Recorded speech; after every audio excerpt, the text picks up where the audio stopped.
الفقيه هو الفقيه بفعاله ليس الفقيه بنطقه ومقاله. بسم اللہ الرحمن الرحیم. بہت ساری صورتیں ایسی ہیں کہ جن صورتوں میں سجدہ سہو لازم نہیں آتا.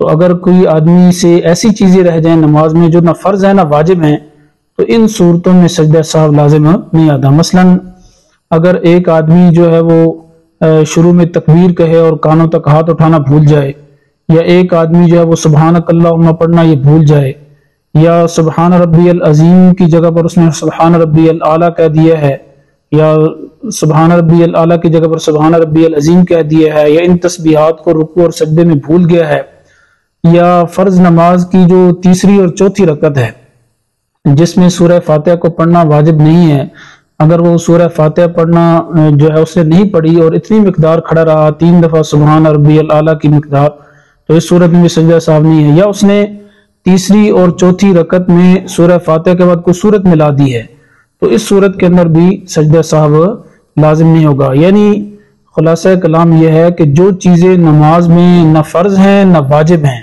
اگر وہ چیزیں چھوٹ جائیں تو ان سے سجدہ سہو لازم نہیں ہوتا.